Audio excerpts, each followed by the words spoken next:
Hey folks, let's dive straight into the burning question, vaping versus smoking. What's worse for you? I'm here to break it all down, so buckle up. First up, the respiratory pathway.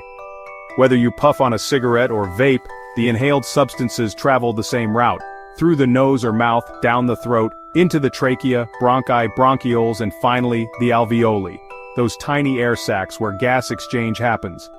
Now let's talk EVALI. That's e-cigarette or vaping product use-associated lung injury. Hospitals have seen a spike in EVALI cases resembling pneumonia but without any infectious cause. Symptoms?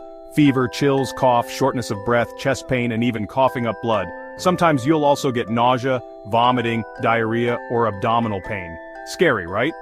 So what causes EVALI? Studies point to substances in vaping cartridges, especially vitamin E acetate and THC.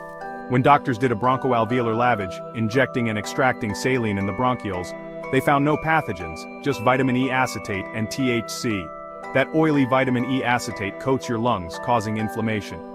Here's a stat for you.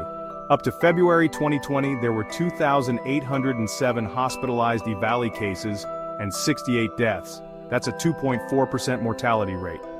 What about treatment? Mostly supportive therapy. Antibiotics don't work on EVALI, but anti-inflammatory steroids can help. Severe cases might even need ventilation. Recovery takes weeks, sometimes longer. But how does vaping stack up against smoking? Medical consensus says vaping is less harmful than traditional cigarettes. But don't get too comfy. Long-term studies are still needed. Best advice? Quit both if you can. And no, vaping is not a recommended cessation aid for smokers. One big concern is the rise of vaping among young people. It's seen as a potential gateway to other substances. Vaping cartridges contain nicotine, THC, CBD oils, vitamin E acetate, and even traces of metals. The lack of regulation means ingredients vary widely. So what's the takeaway? Whether it's smoking or vaping, both come with serious risks. Always make informed choices, and if you need help quitting, talk to a healthcare provider. That's it for today.